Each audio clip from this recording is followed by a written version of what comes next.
This is Capital Room number 1, Class to Club Transition. Those of you that have read your introduction in the CALLERLAB write-up will note that there is a change in the panel members. We have with us Dick Houlton, who is from Stockton, Bob Johnston from Buena Park, both from California, George Smith, who is supposed to be here and will arrive very shortly, I will imagine, from Denver, Colorado, and Fred Willing from Victoria, BC. Combined, these fellows have over 150 years of calling experience. They call for about 15 clubs at all levels. They are all very long-term members of CALLERLAB and supported in all its programs. They all teach a minimum of one class a year, some of them teaching more, and they all include rounds in their program. We're dealing here with one of the more fragile things in our square dance program. We bring people into the square dance program, and we tell them we're going to teach them to be square dancers.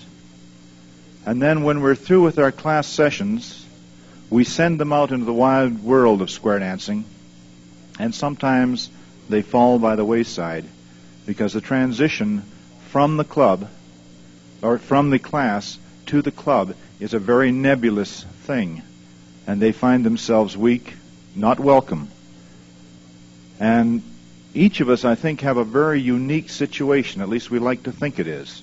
Our own area is something very special, and we treat it very special. We each have very special ideas, very special treatments of how we use the newcomer to square dancing, the fellow that graduates. And I'd like to point out that CALLERLAB, if nothing else, is one thing. It's sharing. You each have something to share with us today, be it good or be it bad.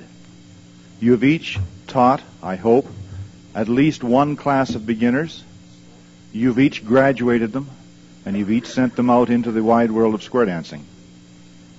And as a result, you know how many of them have succeeded and how many of them have failed, have fallen by the wayside, and have not been square dancers in later years. And I would like you, after these fellows have each given their presentation, I'm going to ask each of them in turn to give a resume of their area and what they have found successful, and perhaps what they have found does not work for them. I would ask, if you have something to share, to please come to the microphone. Tell us where you're from and what your experience is. So as there's no preference in how these fellows come up, we're going to work them in alphabetical order. And our first man is one I'm sure you all know, Dick Houlton from Stockton, California.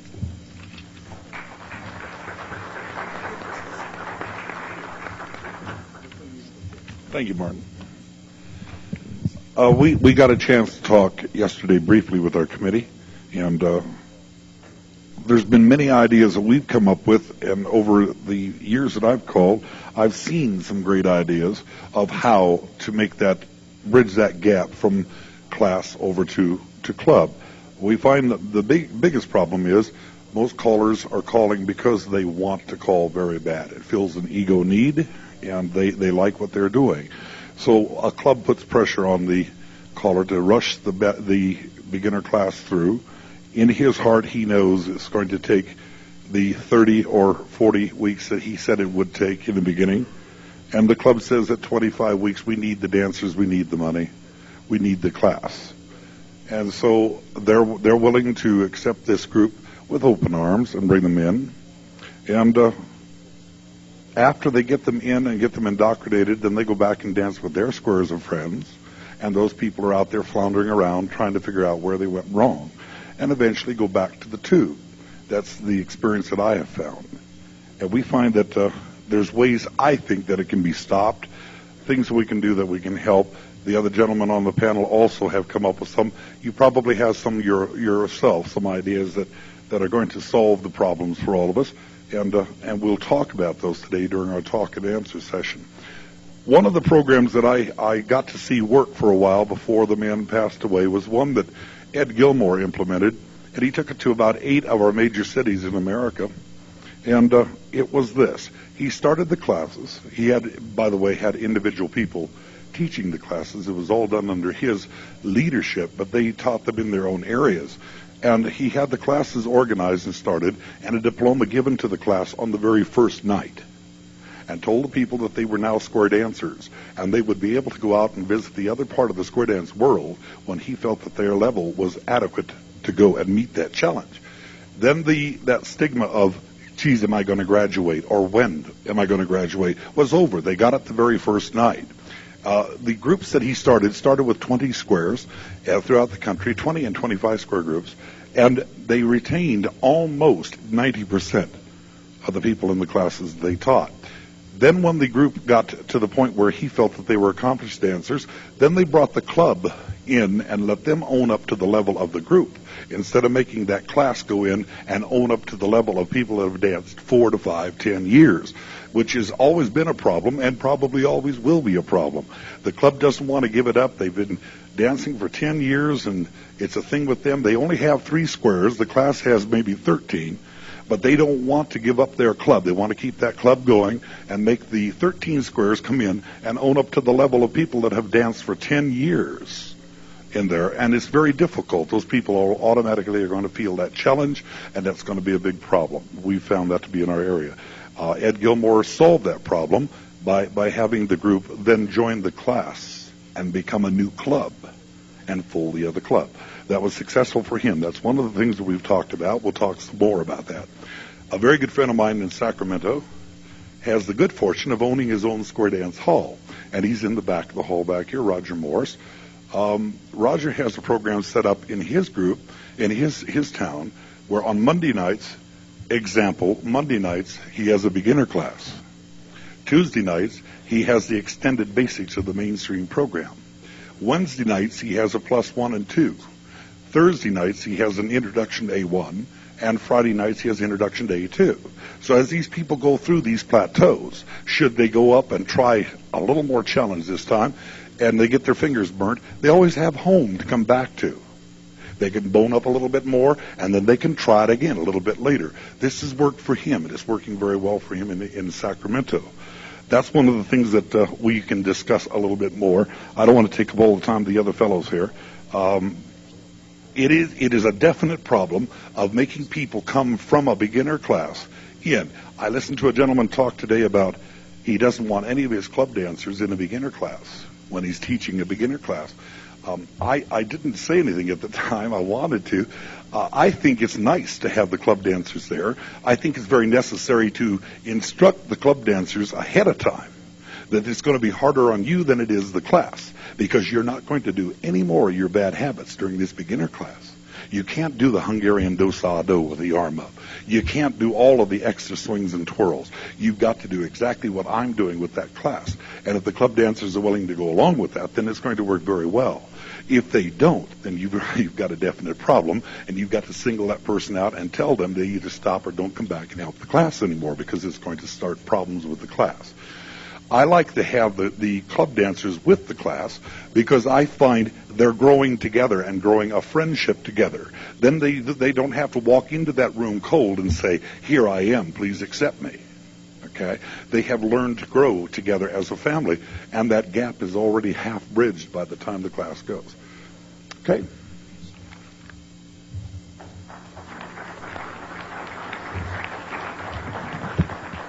He's a little taller than I am. Thank you very much, Dick. As I said, we'll have the question and answer period after we've heard from all the 4 fellows. Our next man is Bob Johnson, right here on my right. Here's your glass of water up here, Bob.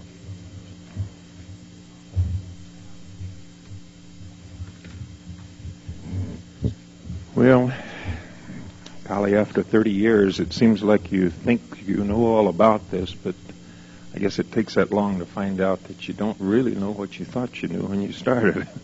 So, anyway, in those 30 years that I have been teaching, I have seen, I think, almost every concept tried, some of them were successful.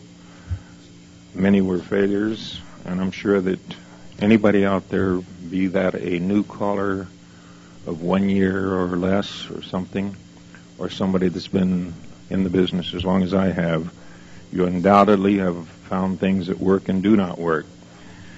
On working concepts, I can only reiterate what Dick mentioned about these beginners who are potential members of a club and most certainly are the lifeblood of any club and certainly the lifeblood of the square dance movement as it exists right now. In changing these people from beginners or new people into club dancers, I think this is probably one of the most serious problems that we have or have had for many, many years. I think you fellows and ladies know as well as I do that you can keep these people rather successfully through a period of many weeks, and they are happy, they are contented, they feel like they belong, even if it's maybe only a caller or instructor that's holding that group together. Now, I personally, of course, feel that in teaching for a club that I like to have club helpers in there for several reasons. You can always break up the poor people that really can't seem to get along together, and yet you break them up with an experienced person, and it does help you, provided those people are people that came in to help and not to try to show these people things that they shouldn't be knowing.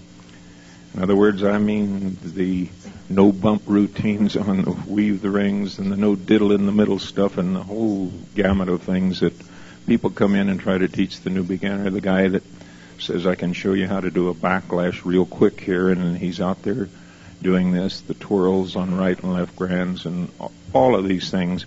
In other words, I like the helpers because these are the same people that your new beginners are going to be dancing with. I think there are many things, working concepts, that cause people to become ardent members of your square dance club.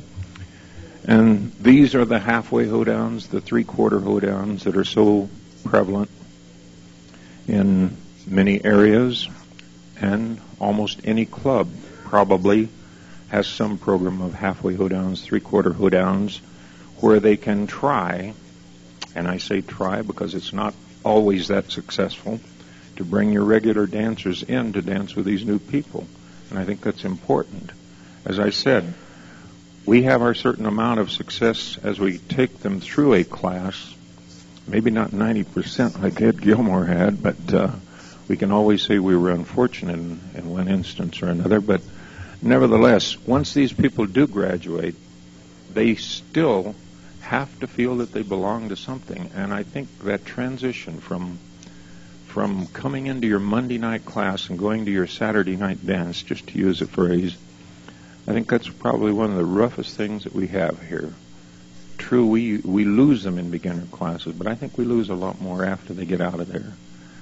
Many of these people flounder around in a so-called +1, +2 club, and there are many things, as far as I'm concerned, that cause these people not to become club members or regular dancers. And it's the many things that they have to go through. First of all, I know that many programs, they go through a club-sponsored class. They are invited to club picnics, outings, and stuff like that, special things that make these people feel like, gee, they want me in here, and I am meeting some of these folks that come out regularly to our beginner class.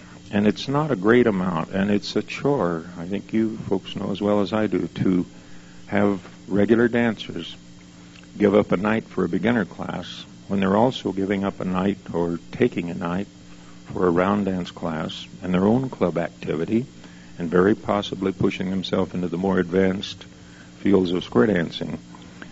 But I think it's important if you can get those people out, because once again, I say, if they become friends with those people, they'll probably become members of your club, and have a feeling that they belong right from the beginning.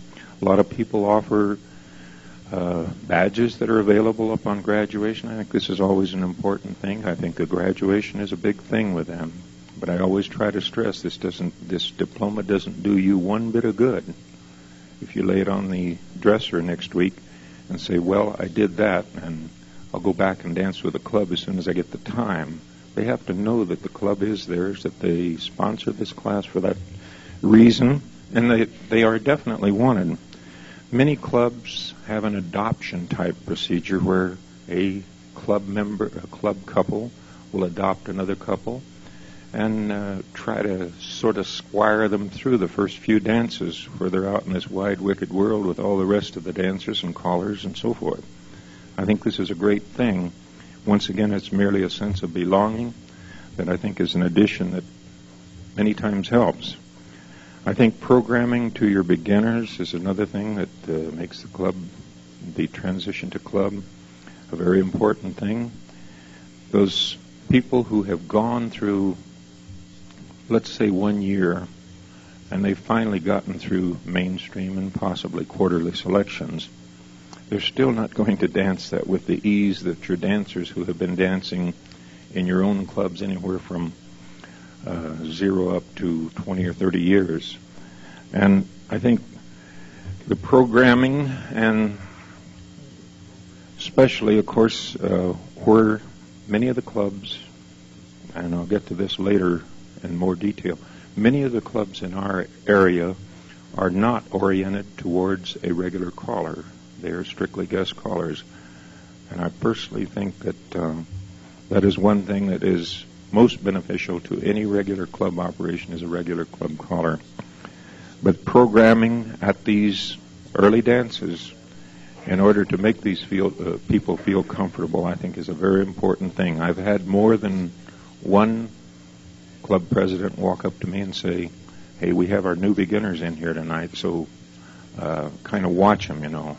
And I feel a real responsibility towards those new beginners, because I know that in an hour or maybe in a tip that I can destroy any confidence that you as an instructor gave them in a year of teaching. And I've seen it happen so many times. Again, I think that offering a complete program, as Roger has and as many of you fellows have, is a very worthwhile endeavor. They can always drop back if they find that the level above is too demanding on them, or if somewhere along the way they have misfortunes that cause them to keep up with the class, they can always drop back there. I know in Northern California too, and as I said before, these are successful things that do work. The hoedowns that they have up there, I think, are very fine for their people. And I think that the halfway or the three-quarter type hoedowns are very beneficial to these people, provided that the callers who are calling up there are calling a halfway or three-quarter hoedown, provided that, now I'm not saying that you can't call a certain basic if you find out that the people are up to it, or if you find that just a few of them faltered and you said, hey, here's a flutter wheel to use an example, here's how you do it, and run right through. If they're having a lot of trouble, it isn't worthwhile to pursue it any further, because probably that many of them don't know it, and it's not going to add to their pleasure anyway. In my own right, I have had a very successful operation called a Greenie Beanie halfway hoedown, which at my hall in Anaheim there I would run every second Sunday, and you'd be surprised how many people are halfway hoedown have halfway hoedown capabilities, even though they come in with the idea, well, I'm a advanced dancer, or I'm a +1, +2, but I sure like it, you know, dancing with these folks here and helping them. And I saw this happen at a Fresno fiesta where they had two levels.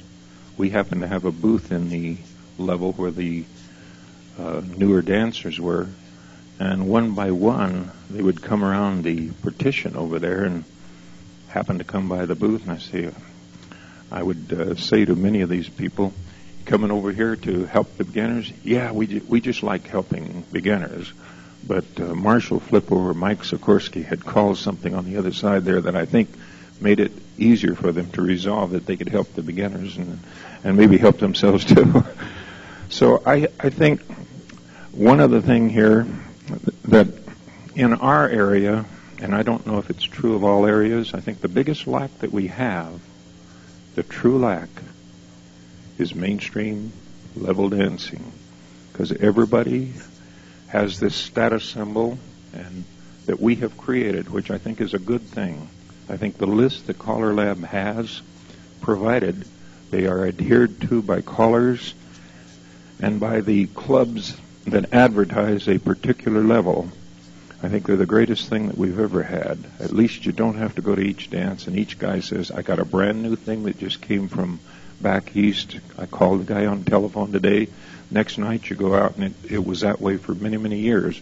I hope that it isn't that way anymore, because I feel that we have enough to work with the CALLERLAB list that we do not have to say, here's a brand new basic. Who cares anyway? I really don't. I haven't used, I call to A1 and A2 dancers, and I haven't used an experimental or something that's new in the book for I don't know how long. I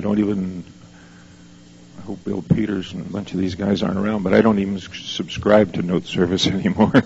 I feel that the little books we have are adequate. And the other thing that I would say in helping these, he knows it. I think the other thing that we do, we have created a monster. We have met the enemy and he is us, or if that's what you want to say.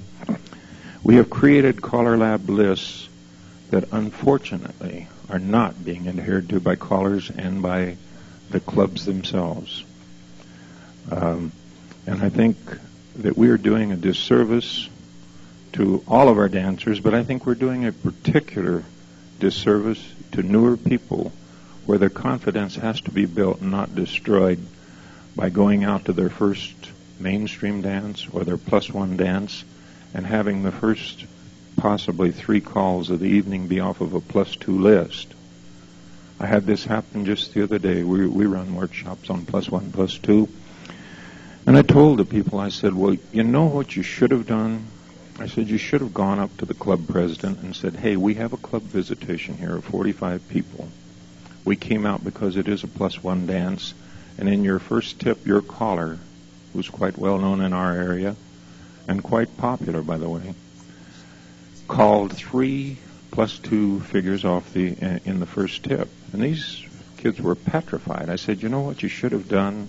You should have gone up and said, is this a +1 dance as you advertise? And if he said yes, say, well, then why is your caller calling off the +2 list? And see what his answer was. If it was anything that couldn't be corrected, I would say, look, if you can't correct it, could we have our money back? Because we did not come out here to go through a +2 workshop. And I really believe this, guys, that if you're doing that, I myself will bleed a list, but only to this extent, that I was calling a +1 dance one night, and we had a +2 basic at that time called Load the Boat. And I, of course, got on the microphone, and the president comes up and says, hey, we can do Load the Boat. I said, great. So I got on the microphone. I said, everybody know Load the Boat? And sure, they all know it. I said, why don't we just check it for me, which is in accordance with our rules here.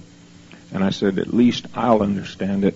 After it was over, a person came up and said, you know, I've been doing that silly thing for 6 months, and I never did understand what I was supposed to do. So it's just to prove a point.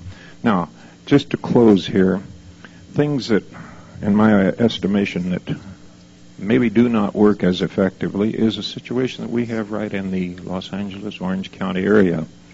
And that's where the clubs are not, basically, to the major portion, oriented toward a regular caller. I feel this is a vital necessity to newer people especially, and to a club perpetuation, to have a guy that is there at least once per month or possibly twice a month. You may kick this around because it's and basically I'd say 90%, it may be plus or minus, are oriented in that manner in our area, where they're primarily guest callers.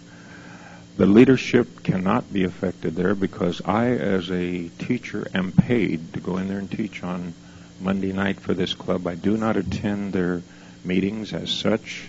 I do not attend their functions as such because I'm busy on other nights when they generate, or weekends when they have those.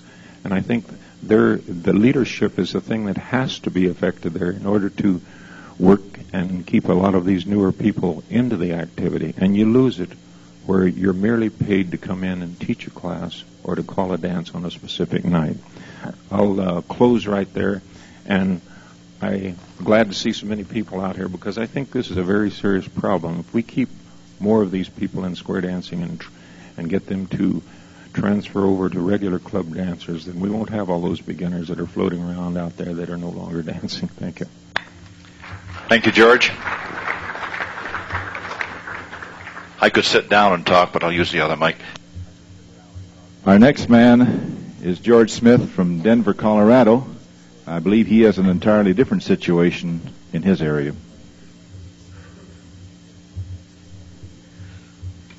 Thank you very much. I feel privileged to be here talking to you, and I'll do my best to continue a full program because not that us old guys know everything, like it's been mentioned before, but we have a real parallel in our square dance world as compared to public education, if you will. Consider this. In public education, I would think we would agree that the most formative years of our youth is prior to age 10. And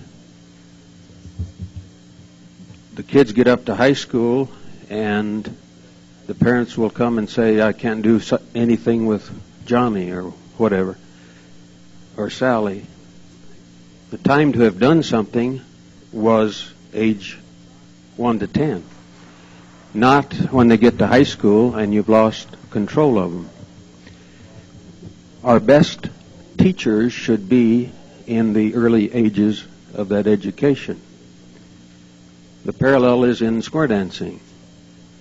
Our best teachers are not teaching our dancers.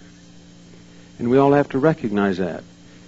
And it isn't, it's like the teenagers that rebel against their parents. Their parents know things, but the kids have to make their own mistakes.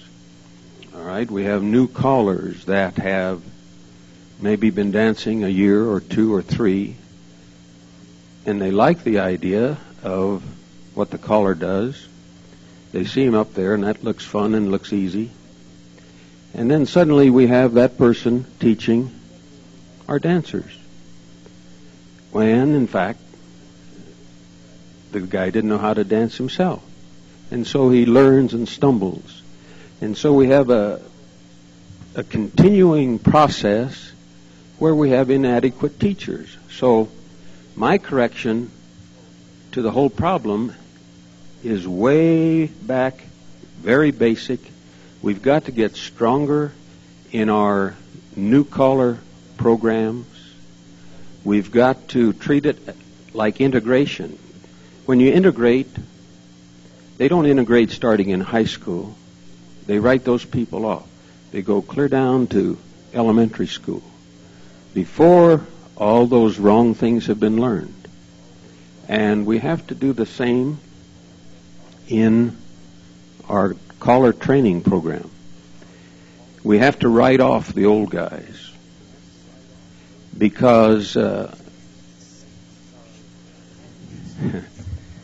and we have to be stronger in our leadership.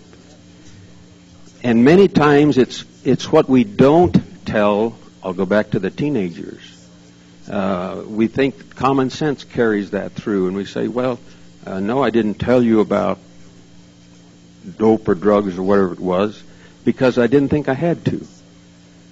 Well, it's what we don't tell our dancers, our leaders, that gets us more trouble than what we do tell them.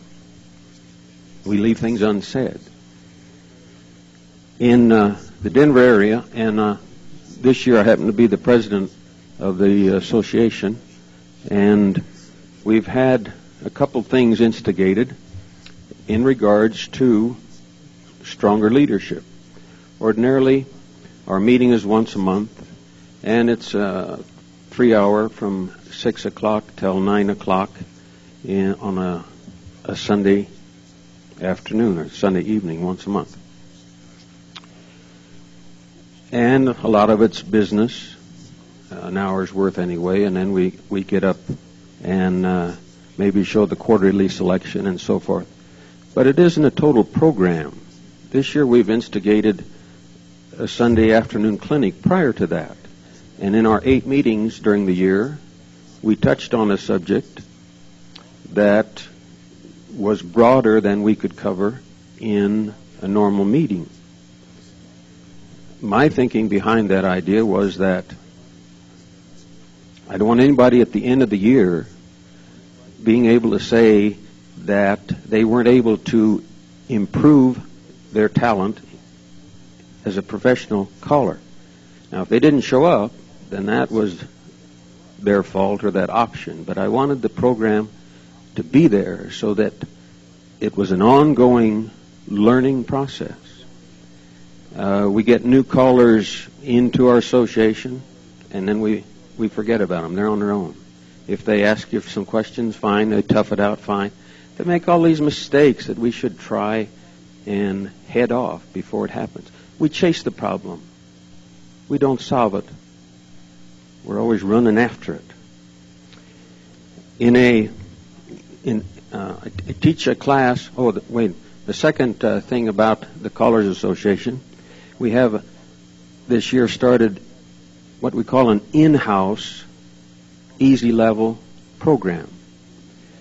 And we have a publication, which most areas do. Ours is called the Denver Area Square Dance Bulletin, and it lists the dances.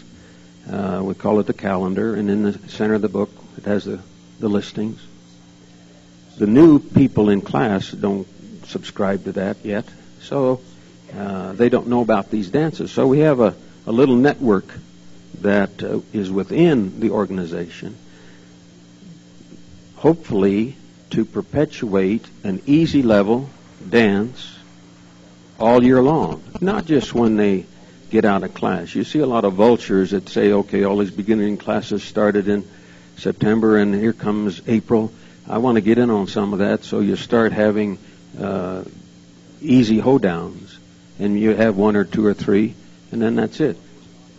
Part of the problem is that once a dancer goes to an easy beginner hoedown, he's no longer an easy beginner. He's been to one.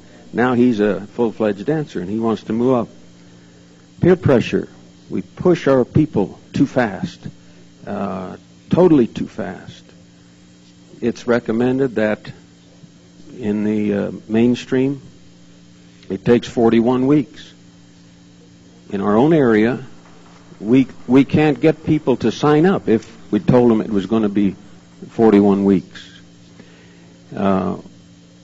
Colorado is not unique, but it's an area that has many activities. In the summertime, people enjoy the mountains. In the wintertime, we have skiing.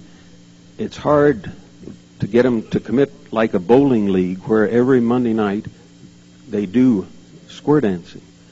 So you bait them, you sucker them in, and you say, okay, 3 free weeks and the class is closed.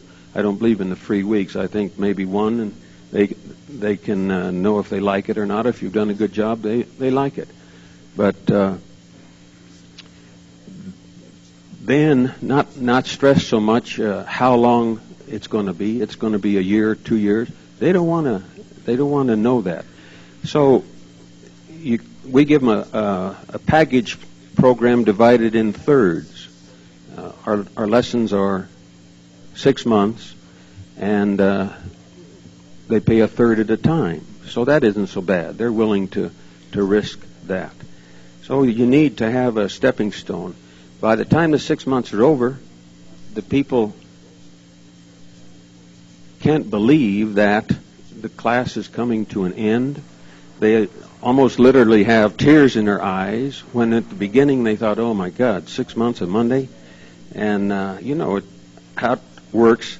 The lady drags the guy there for just one time, and then he's the one that takes over, and he likes the square dance part of it, whether it's the mechanics, the moving of the chess pieces around. But the word dance doesn't appeal to guys. And they grew up with a bad experience in junior high and had to dance, and they didn't enjoy it. So the word dance is not good as far as the men are concerned. But anyway, he gets enthused, and then here they go. The club that I call for has 2 or 3 couples come help me on Monday night. It's very important that there are faces there that these people will see when in fact they go to the club.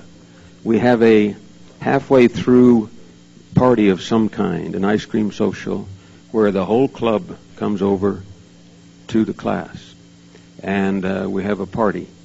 Then, towards the end of their lessons, we have at the club a potluck that invites the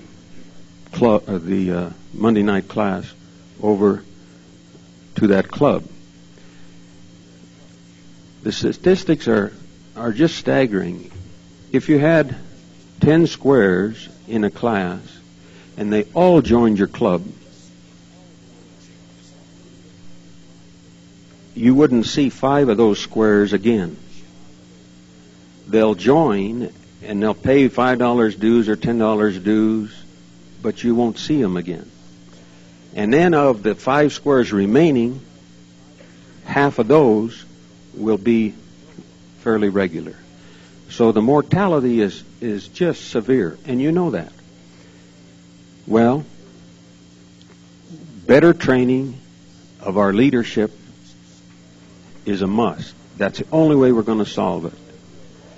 And you've all got to be willing to forget the ego trip. And by that I mean, in our own area, we used to grand, right, and left, hands up. CALLERLAB says hands down. The Callers Association goes by CALLERLAB. The dancers in our area and our Denver Area Square Dance Council, in fact, passed a resolution that says, we don't care what the callers say. We've been dancing hands up for years. It's a tradition here in our area, and we're going to go hands up.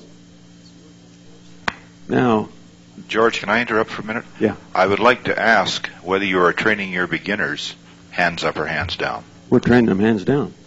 Good. That's the point, see? The callers said, we're going to go by CALLERLAB, and it says hands down. But in our own area, we have people that don't have the total good of square dancing in mind. They have their own little bitty ego trip. And in a square, they'll say, hey, this is fun. They push, pull, pump, and grind and all like that and say, man, are we having fun? Not really. That one person is having fun, and he's trying to convey it to the others. All right? That goes back to why we lose all these people and what we must do in order to keep those people. You have a beginner's hoedown, and we have how many squares? Okay, you'll say, wow, it was a big beginner's hoedown. You had 50 squares. The important thing is, if 2 years later, or 1 year later, 2 years down the line, you said, how many of those people are still dancing? That's the question that you have to ask, and that's what we have to solve. It's not that first beginner's hoedown that had 50 squares, but it would be those people that are dancing a year later that we have to address the problem. And we're too fast in moving them up. We're not able to let them dance at a comfortable level. You need the programming of levels, and you need to eliminate the pressure that says, come on up to our mainstream, come on up to our plus level. See, we as dancers are the problem, because we can't wait till those people get up to our level and then they get clobbered. New dancers are very fragile, and you'll have to admit that. Very fragile, and it doesn't take very much for you never to see them again. If in dancing in the square somebody does this Hungarian swing for the first time, it just totally startles them. They push, pull, bump, and grind, all those things. I've heard my colleagues say, well, in class, we don't let the angels do it wrong, we teach them right. But then what happens when they get out into the square dance world? They got all these things that they didn't know about. And they think because so-and-so couple has been dancing 3 years or 5 years, that couple knows 3 times or 5 times as much as any beginner that is out. And that isn't the case. You have to be stronger in your leadership with your new people and try and instill in them the idea to convert a few of the people that are out there, to convince them that what they are doing is probably more accurate, more correct, more dancing than what they're going to find when they get out there. It bothers me because we teach them in class and know full well that they're going to be devoured by the wolves once they get out into the square dance world. But it has to come back to our leadership. It has to come back to our leadership. Okay. If we would all subscribe to whatever CALLERLAB says, whether we like it or not. Now, if you don't like it, you've had a chance to vote, and once it's voted on, do it, instead of going back and saying, well, I believe in this, so I'll do that. I don't believe in this, so I'm not going to do that. I think we've got to be bigger than that, and without question, follow what it says, try and teach what it says, and maybe hurt a few people as far as what you say. We're afraid to speak up. We don't have any teeth in what we say. We recommend this happens, and then they go do the opposite, and we do nothing about it. We have to have better leadership. We have to have a totally strong new collar program, and not let the peer pressure of the ongoing dancers get to them. Okay, thank you very much. Thank you very much. Our next man comes from the northern part of the world, Fred Willing from Victoria, British Columbia. Thank you, Martin. I like to think of it as the west part, because when we look from where we are, you see the wettest Pacific, part. Wettest too. When you look across the Pacific, you hope you can see Japan on a bright day. In our area, we are a little unique in that, being on an island, we have for years been secluded. The leadership that we received, that I received, and fellows of my age group, was what gave us the happy situation that we are enjoying. Our classes are collar operated, with a few exceptions. Our program with our dancing is mainstream, quarterly selections, and rounds. We have on the island, to my knowledge, perhaps 3 or at the utmost 4 plus 2 groups, of which 2 would be recognized as clubs and the other. Because those who are in the position that I'm in now, who were in those days, which was back in the 58s, brought these people into the area to give us weekend workshops. And when you look at where those people are today, they're the ones that we're still looking up to. Some of them have since passed away. Our area has a very strong Callers Association as well as a Dancers Association, of which I am the second time year-round a president of the Caller Teachers Association, and I will be terminating my office when I go back to Victoria, because we believe you should only be in one position in the executive for a 2-year period. This means that between the dancers and the callers, we decide the programs that we're putting on, and in cooperation between each other, have a very healthy square dance program. We have clubs that have, some of them just finished celebrating their 30th birthday, some their 25th birthdays. We have dancers who have danced 25 years, 20 years, 15 years. And they all dance the programs and visit back and forth. Our clubs dance primarily Friday and Saturday nights, and they visit back and forth because they have second and fourth or first and third nights that their clubs dance. To call for our association, you must be to any of the clubs in our Dancers Association, you have to be a member of the Caller Teachers Association, of which I am president. If you come into our area, your name can be Ed Gilmore, it can be Art Shepard, or Martin Mallard. Who's he? You will still have to go through the process, no matter what your qualifications are as a caller, to be a member of our executive and sit on our board. You have to go through the process of how we operate, how our finances go, and it might take you a couple of years to become president. You just can't walk in and be president because you've got a big name. This has kept a continuity within our association that's kept a healthy situation.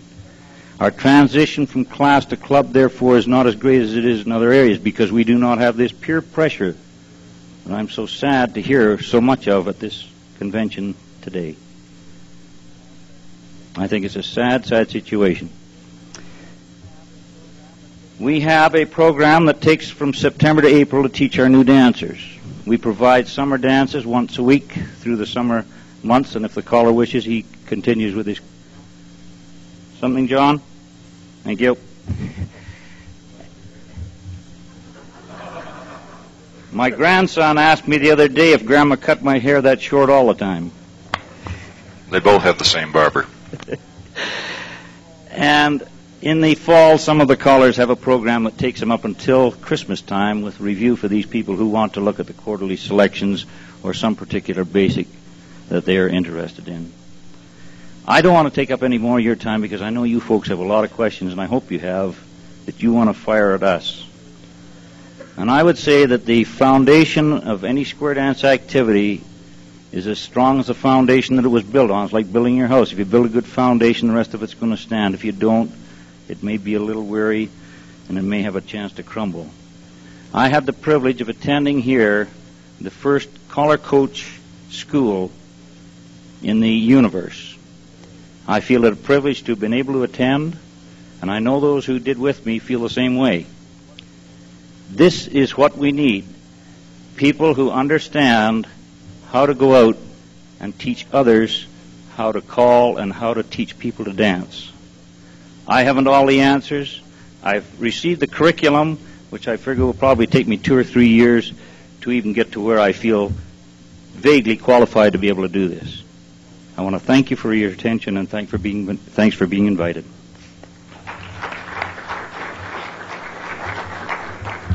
Thank you very much. We have approximately 40 minutes to cover questions and answers.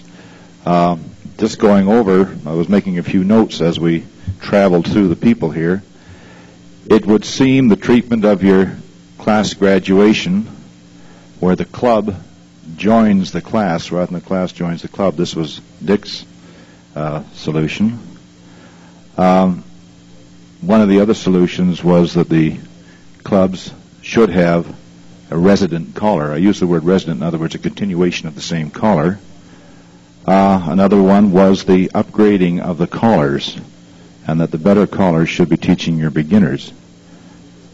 The Vancouver or Victoria area is a very, very different area to call in.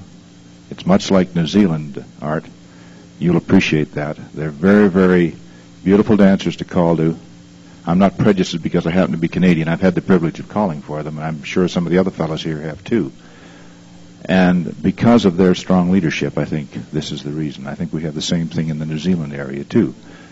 We have the floor open now for questions, either to the panel, or maybe the panels would like to question each other. We have a live mic here. I would appreciate if you use it.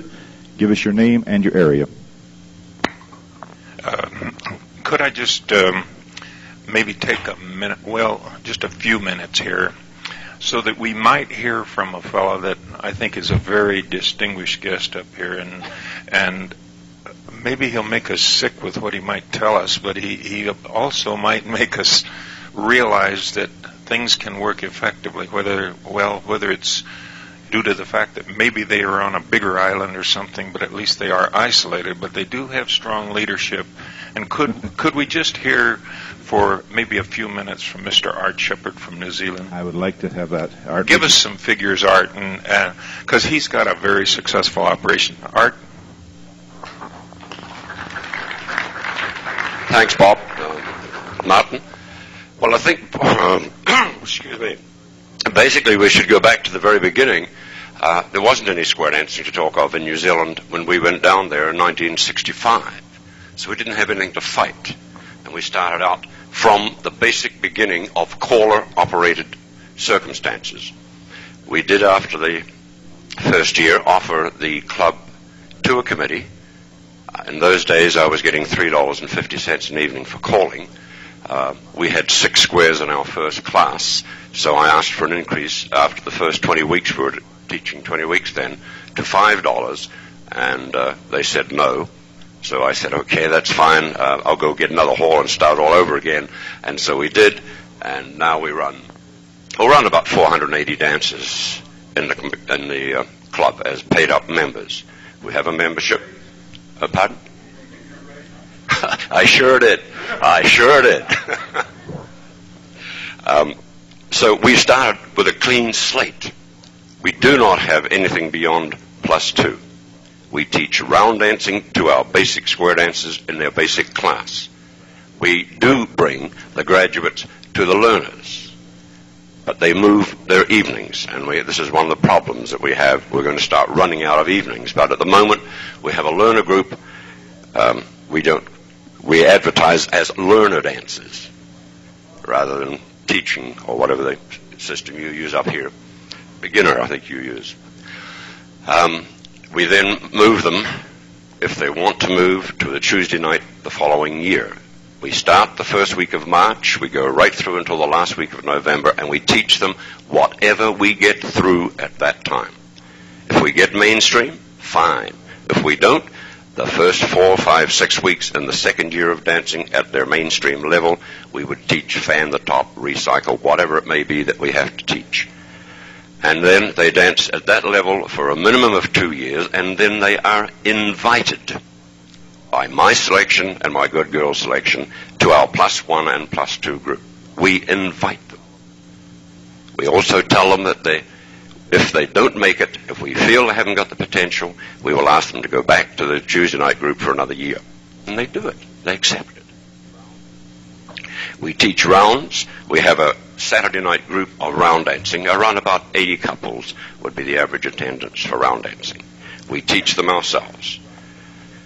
We do run a frolic type situation. Once, usually around June, another one around September. And we bring all the club dancers over, the +1, the +2, the round dancers, and the mainstream dancers, to a hall which is 52 squares that we dance in on a regular basis. They all come in there and dance at the level of the learner at that period of time. They don't demonstrate anything else. They dance at the learner level. When we get through to September, and maybe 3/4 of the way through, or whatever it is at that time, we do it again. And they come over and dance. And we insist. We split our dances. They get up and they square with their partner for the first patter call. We put the girls back to back, and the boys will scatter and go dance elsewhere for the second call. We do that all night long, except the first tip and the last tip. When you take your girl to a dance, you dance with her. You go with your friends, you dance with them. The rest of the night, you're not going to see your wife. You're going to be dancing with somebody else all night. And it works. Thank you, Art. Have we any further comments or questions from the floor? Yes, would you come up and use the mic, please? Give us your name and situation.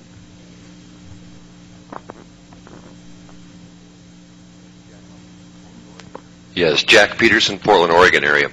It was very good comments about your classroom situations and how you handled their problem. But now let's get back to the ever-posing problem of the callers teaching the classes. This is my first year here, and unfortunately I had to learn by guessing by golly a lot of it. And I had a lot of input from some other callers. But unfortunately, you don't always retain all that information that you get from your colleagues. I would like to know if there's a way that we, as CALLERLAB, can introduce this to the new beginning caller. Give him the information, the literature, whatever it's needed, so that even though he's not a member, to help him in the guidelines of CALLERLAB. Yeah, do any of the members here would like to answer that? Well, I would like to possibly question this gentleman, Jack. Did you attend any callers training program, or were you fortunate enough to have that available? You did attend. Because in my own teaching of callers, I stress teaching of beginners, and each guy does teach basics right in the class there. Okay. Well, to begin with, we had Northwest Callers Association at that time, which is now the North Willamette Callers Association. We had two callers groups, now are in one. We have a caller instructor. We have 10-week classes that have been now extended to 15 weeks. And then we have an associate program that the new callers are on for 1 year time. And they are assigned one caller every quarter. And they are to follow that caller around wherever that caller goes.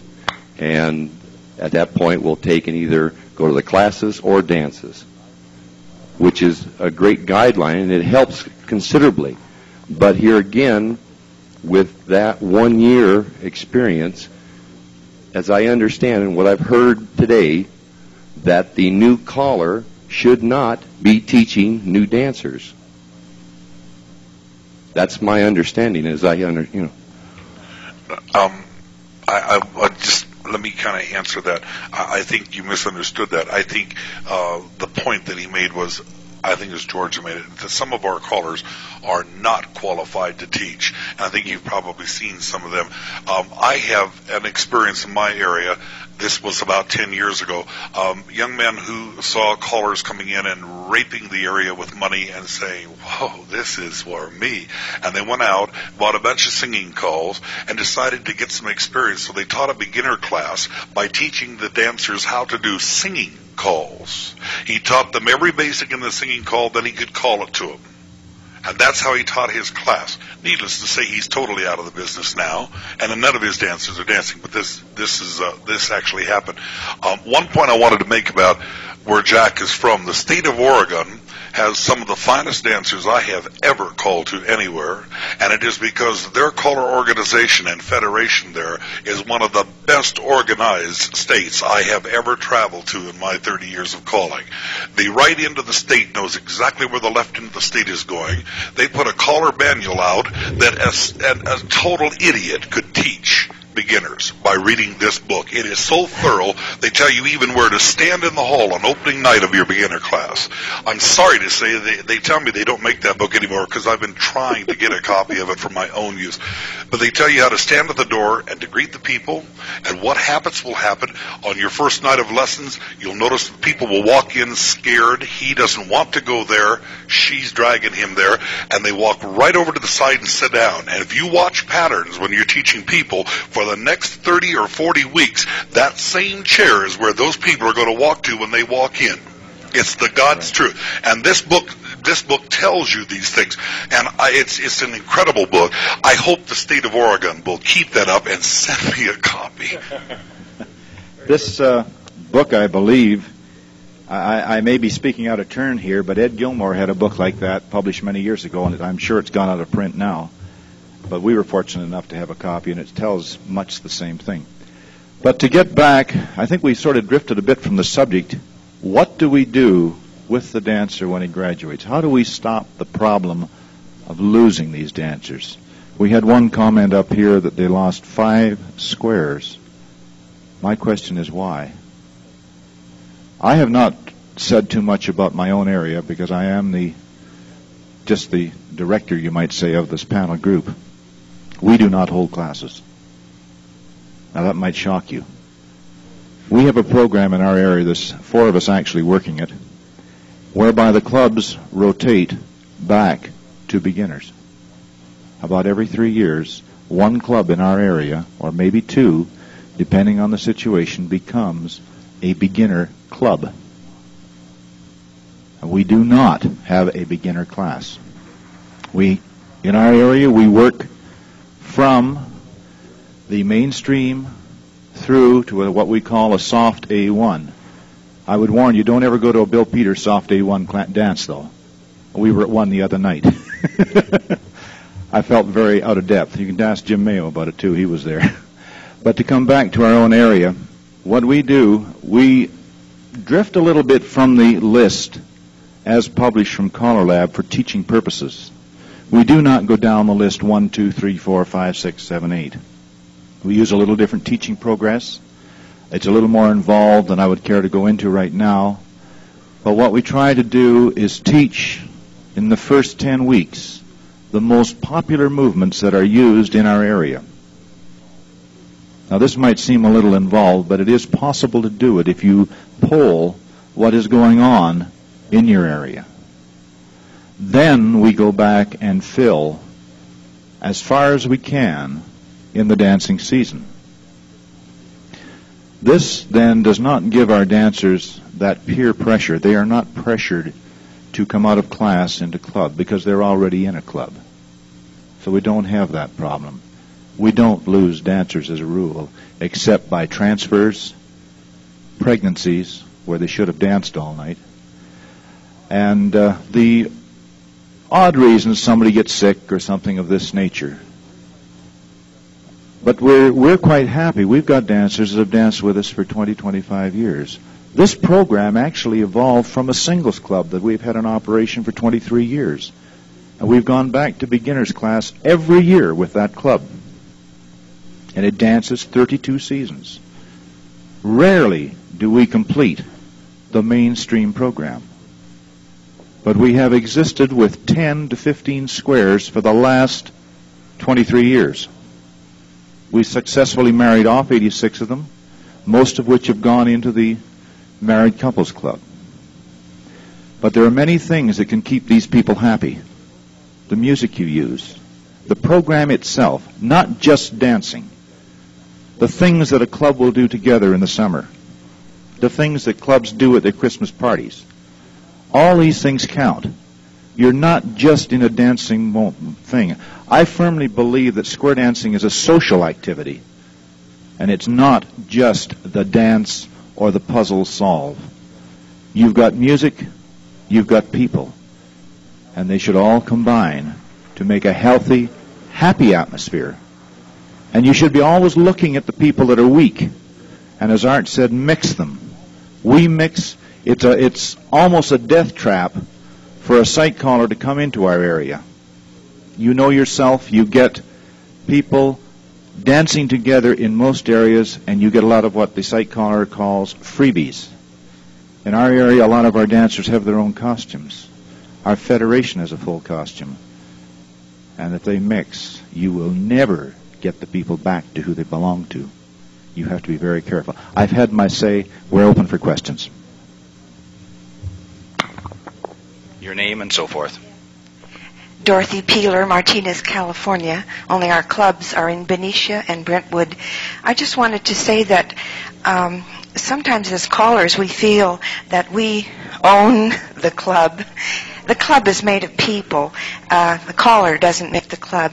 And I just think one thing that's happening in our clubs is that they are very sociable with the new dancers. We have get-togethers outside of the Square Dance Hall, and we just make it a point to be friendly. the experienced dancers take the new dancers under their wing, so to speak, socially. And that's one way of building up a club.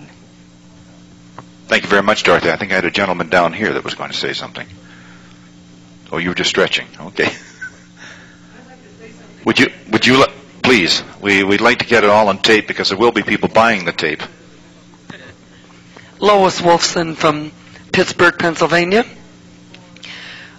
Particularly for the new callers who are here for the first time this year to a convention. You have, if you have followed these teaching programs or all the different programs, the first one I went to, a national caller said he just bounces around and does recycle before he does maybe number 20. Then you go to another meeting and they say, follow the CALLERLAB list. Now we come here and forget about the CALLERLAB list. I'm confused as a caller, and I'm certain that the new ones here must be very confused at hearing these variations. Thank you. Thank you very much, Lois. I realized that would come up when I said this. The reason that I do that, and I'll qualify it this way, is that our senior dancers are dancing with our junior dancers. They feel that they are dancing, and so do the newcomers. And they quite often need the review in the easy basics as well as the review in the older basics. We find that we have a continual feedback of the people coming back to whatever club goes as the beginner club that year. The weak ones will come back, the strong ones will drift forward. Another thing, Dorothy, very possibly what was indicated is not actually what was meant there. That I think everybody here probably agrees the CALLERLAB list should be adhered to. It doesn't mean that you have to adhere to it in a numerical order per se. There is a very good possibility in a unique area such as Martin's or even Art Shepherd's that there are basics that they don't necessarily use as frequently as others. There could be basics, and I'm not saying this is an absolute thing, but there could be basics that they really don't use hardly at all, and I find this in starting any type of workshop of people that supposedly graduated from a beginner class, that there are fan the tops, there are single hinges, there are partner hinges and partner tags and cross. Huh? That's true. But I do teach it, and I'm sure that most of the guys will adhere to the list, but not necessarily in a specific order, unless they have a specific thing that's peculiar to their area, which they definitely do. Art Shepherd has a different thing. I mean, you either go back to, if they say you're not capable of dancing this level in our workshop, you either go back or you swim to the mainland, I guess, don't you? Yeah. Yes, we do teach the full list.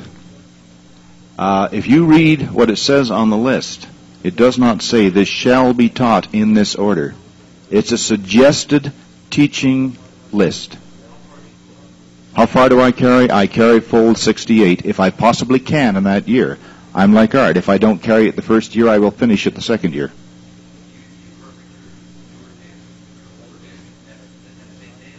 Right at the beginning. We start in September, the second Tuesday or the second Monday in September. I have two groups that work this way. And we carry right through to the last week in April. Dancing every week.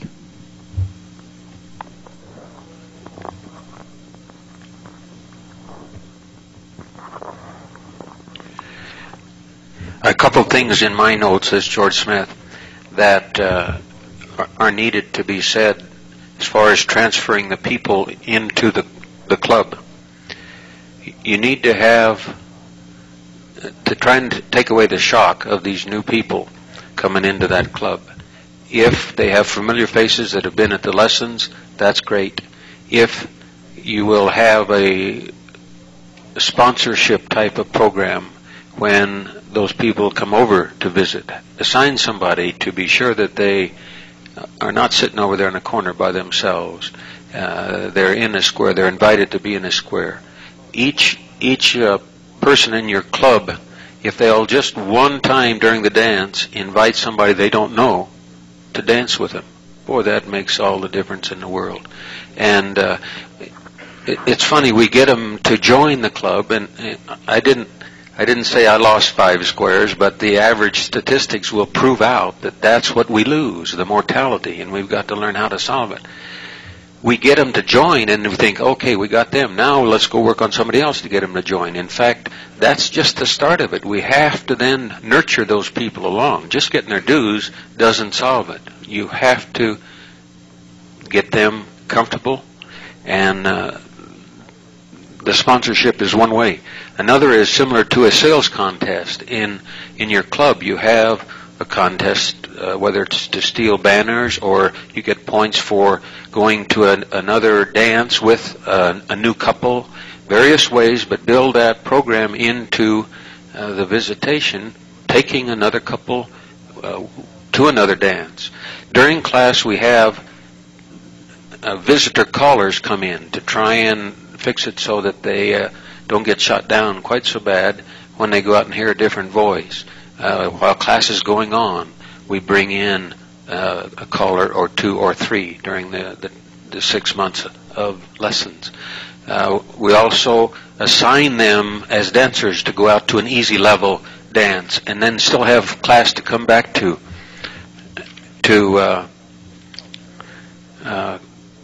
get help once they get shot down. We want them to be able to come back home and talk about it. All right. You need a bridge couple or 2 from the class, the leadership type of people that came from the class, that are given that assignment, that job, that new office, to help communicate with the officers in your club. You need to bridge that, and the only way you can do it is somebody that was in that class, and so you select a couple that way to do it. Okay. I'm Wendell Law from Lansing, Michigan area. We have probably 20 callers in the area, 40-some clubs, and we get along real well. And I have 2 clubs of my own. Our clubs mostly are +1 clubs. And we are able to take our classes and bring them up in about 30 weeks. They aren't perfect +1 dancers, but we keep them +1. Now what I'm beginning to worry about is in our plus session, they voted very strongly to make 1 plus group. And I don't believe that this is going to work in our area. How are we going to all of a sudden get all these people through +2 in order for them to dance with our clubs? And my understanding was this group was transition from class to club. We're having no problems now in our area, hardly any. In fact, what we do, we all teach a class. We have a group called Stepping Stones that after about the 4th night, and we all follow CALLERLAB right down the line because we have to in order to do this. All of these class people are brought together every Friday night for a dance. Different caller every Friday night. And we progress right up through to graduation. Then we stop because they start dancing around with each other's clubs then. In the summer, when the clubs stop, we put on a summer program every Friday night, different caller every Friday night, and provide dances for these people. If we didn't, you know what happens. By fall, half of them are gone because they got rusty and they don't remember what they did and they don't want to go back and try to start over. So my question is, how are we going to bring these people through a class? We can't run classes for 2 years just to get these people to +2. No way. I have to run a class every year, and I've been doing this for 20 years. One of my clubs has 15 squares and the other one 10. And I call that success. Don't knock it. It's working. Ted. Ted Nation, San Diego, California. The theme of this CALLERLAB convention Is it not CALLERLAB is mainstream? Whatever happened to the mainstream clubs? This is something that has puzzled me for many years. I don't want to get on a bandwagon. I'll let Dick holler about it. I've often felt, and this is just talking honestly in the way I truly feel, so I guess you can't get hung for that. I think CALLERLAB is a magnificent invention. I think it has done a couple of very dumb things. Okay? One of them is calling people mainstream. Because I've found who wants to be in the mainstream. So they all strive to get to that other level. And it's not for everybody. It's just not for everybody. You've got to have those plateaus. Those that are just there for fun, for entertainment. You've got to have that. If you don't, you're going to lose them back to the boob tube. You've got to have all the plateaus. There's some that want to go into infinity basics, C15, or C, what do they call it now, C7. You stand there and see 7 people do it, right?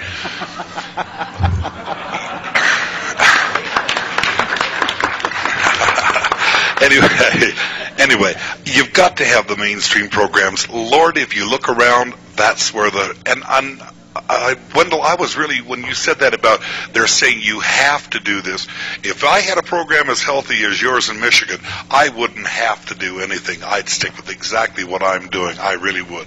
The other dumb thing that I think CALLERLAB did, and please hear me out because this is a pet peeve of mine, was printing a list of basics and putting it in the hands of the dancers.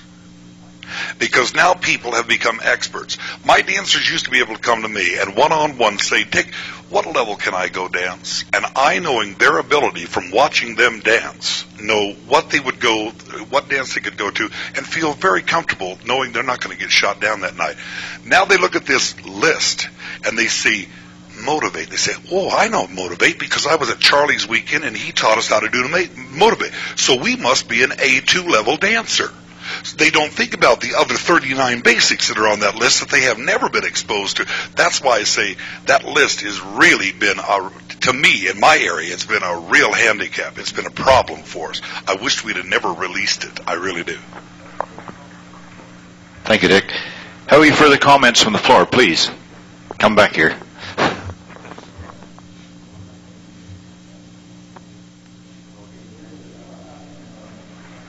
Well, getting back to the immediate problem of the transition from Class 2 club, what my club does is I have my graduated new dancers, their first year, they're coming back and they're going to be the angels of my next class.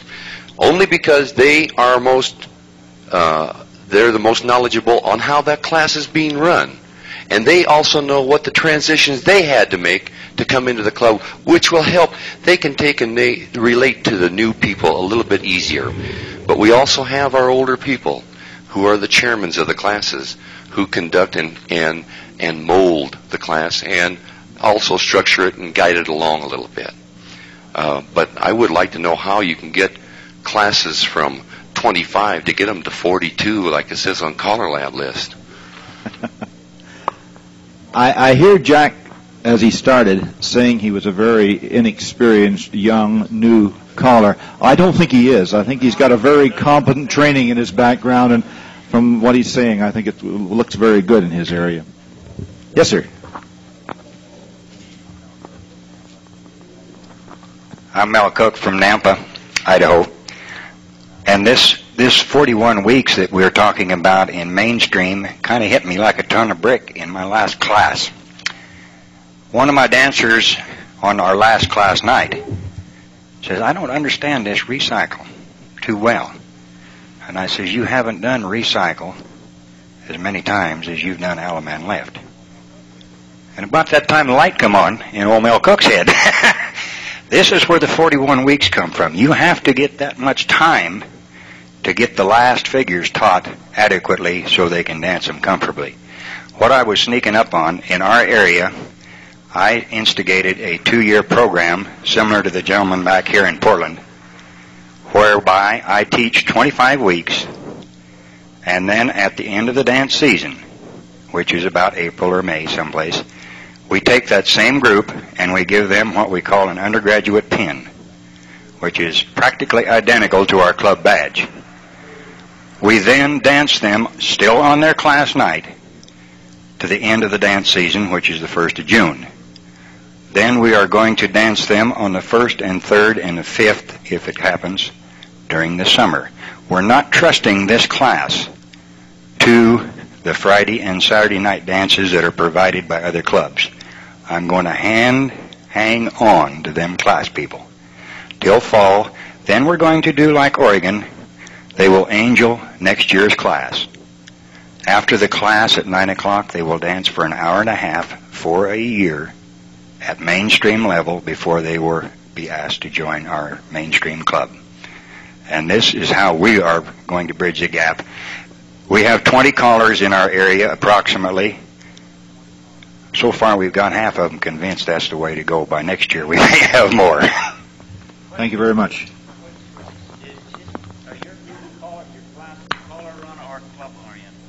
Are your classes caller run or club run? I hear what you're coming up on.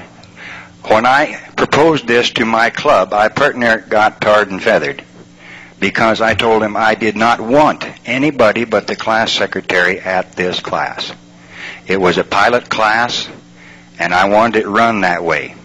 There were several people come down that were club members, and when they did, I didn't run them off. I said, hey, guys, you are going to dance the way I teach the beginners.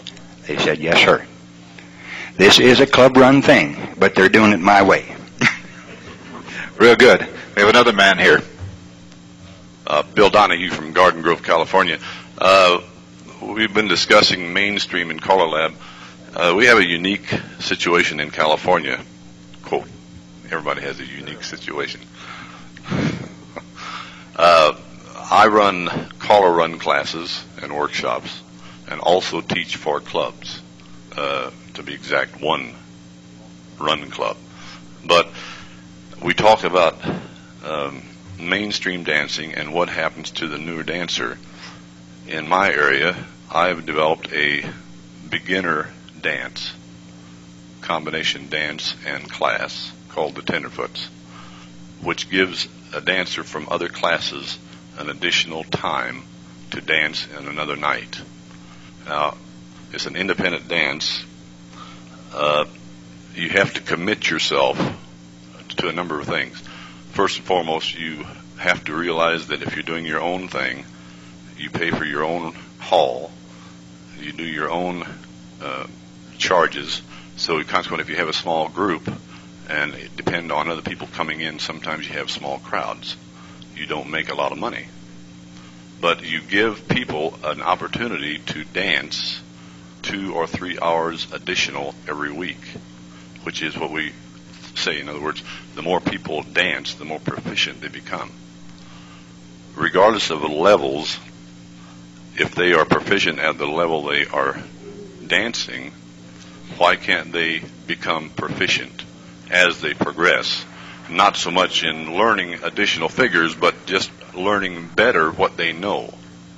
And I'm inclined to want to hope that maybe more callers will instigate new caller and new dancer programs that will work in conjunction with other classes, even though it might create a little problem in club-affiliated clubs who are sponsoring classes and so on. The clubs cannot afford to have additional dances every week. This I'm sure of. I think you all agree. We can't ask the club to sponsor another night to give these dancers more time. We, as callers, have to commit ourselves to do it, to get the people at a better level. And when I say level, I'm not talking about +1 or +2. I'm talking about proficiency at the level that they're learning.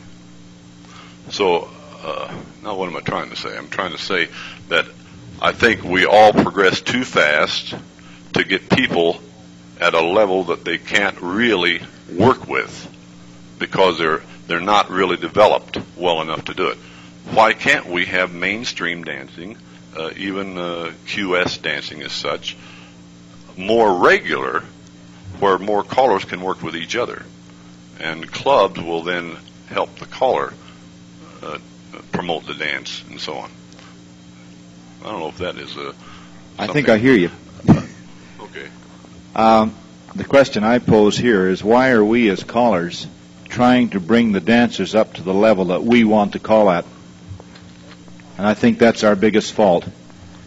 Every caller wants to be proficient at the maximum level at which he can call. He wants to be the biggest puzzle solver in his area. And that's not what we're there Martin, for. is it really? Don't a lot of callers get pressure from the old guard in their club that says, hey, come on, man, I've been with you for 9 years. You mean to tell me you're going to make me go back and dance with those dumbos out of that class again? Come on. And he's under pressure because if he doesn't do what that club wants, they're going to can him and they're going to get another caller. And as I said earlier, most callers call because they really love to call. They're not making money out of this business. They're doing it because it fills a need, an ego need with them, and because they really enjoy what they're doing. And they don't want to lose that job. So they're under the gun, they're under pressure, and they're going to have to do exactly what that club wants or they lose the job. This could be. I don't entirely agree with Dick, because I would like to know where those dancers learned that their caller is a Dumbo in the first place and is not calling it. May I answer part of that, Martin? We've spoken about many areas that are kind of isolated. Even Mel's area, I would say, is somewhat isolated with respect to competition. And if you don't think we're competing with each other for dancers and clubs, you're definitely wrong. I mean, it's a business. The guy that has the best business is the guy that's probably doing the best. I have a question specifically directed to Ted Nation, who is quite an effective writer for the Blue Book magazine in Southern California. And he has some very constructive articles there that you have to really search through to find out whether you either agree or disagree with Ted. And Ted, a specific question: how much mainstream designated, oh God, now I better not say what I was going to say. How much mainstream dances do you have in your, I was going to say they're actually adhered to, because I'm very dubious that many of these are adhered to even though they're designated, but how much percentage-wise do you have mainstream? Because I feel strongly on this particular thing. If we're trying to transfer these people from a class to a club, the best place is at floor time, and that's mainstream dancing, strictly at a mainstream level. Thought you were a friend, Bob. You're going to get me in a lot of trouble when I get home. However, as I see it, in my part of California, which is San Diego, there are no mainstream dances. Let me qualify that. Since I'm going to be shot when I get home anyway, let me qualify that. I call for a mainstream quarterly selection club. And very heavy on the mainstream, quarterly selection sort of sprinkled on. Don't even necessarily cover all the quarterlies in the night. Primarily it's a mainstream club. And it's great. Things are going along terrifically. However, if those people want to dance, there's only one place in town they can dance.